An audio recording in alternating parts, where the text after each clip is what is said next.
الله عليك يا عم مجاهد، شوية شاي في العضل يظبطوا الدماغ اللي لفت من كتر الحكاوي.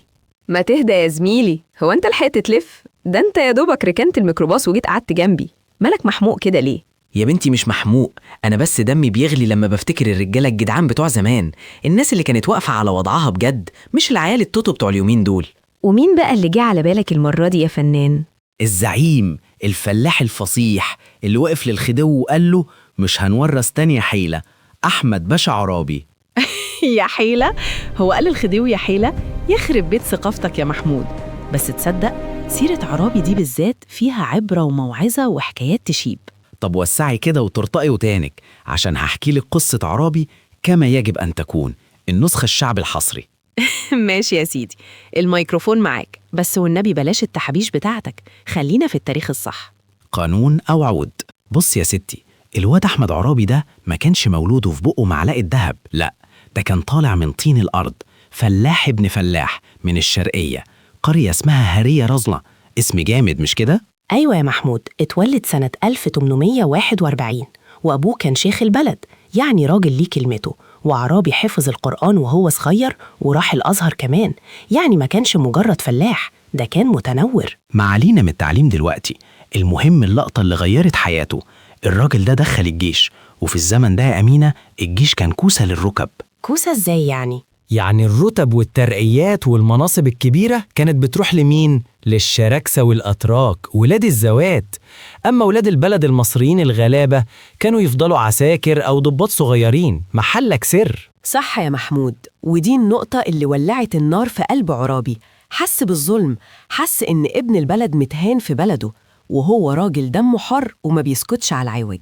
الله ينور عليكي، عرابي قالك عليا وعلى أعدائي، وبدأ يلم حواليه الضباط المصريين الجدعان وقال لهم بقول لكم إيه يا رجالة، زمن الطرطور راح، إحنا لينا حق وهناخده بدراعنا. وتيجي اللحظة الحاسمة يا أمينة، 9 سبتمبر 1881، ميدان عابدين.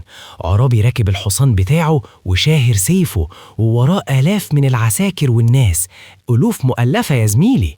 الخديوي توفيق نزل من القصر وهو مرعوب، ومعاه القنصل الإنجليزي، وسأل عرابي أنت إيه اللي جابك هنا يا فلاح؟ أم عرابي رد عليه الرد اللي يتدرس في كتب الرجولة.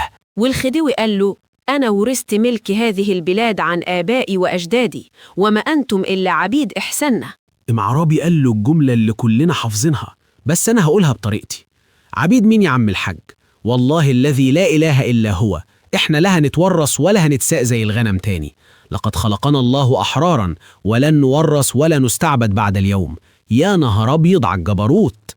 الله عليك يا حودة، بس خلي بالك الوقفة دي كانت السبب إن الخديوي جاب ورا، وفعلا استجاب لطلباتهم وشال عثمان رفقي وزير الحربية الظالم، وعملوا مجلس نواب.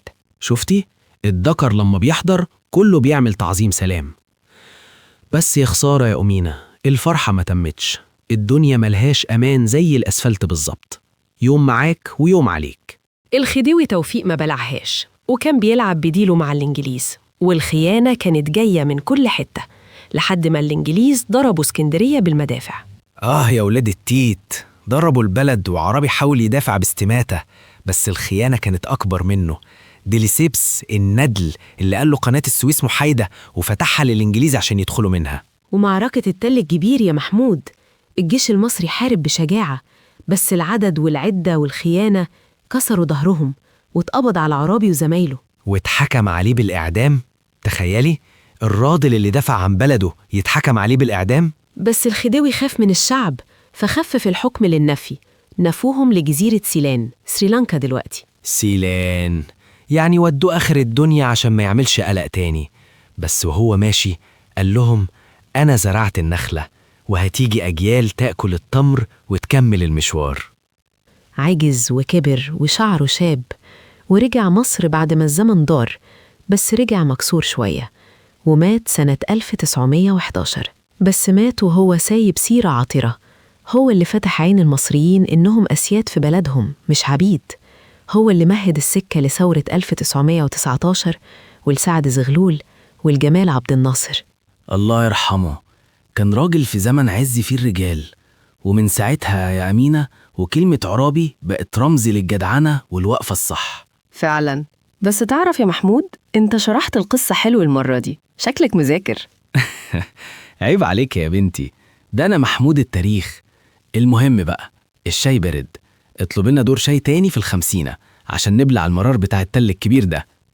عيوني يا سي السيد. يا عم مجاهد، 2 شاي للزعيم محمود وخطيبته. أحلى خطيبة دي ولا إيه؟ بس والنبي بلاش سيرة دريسبس تاني عشان ضغطي بيعلى.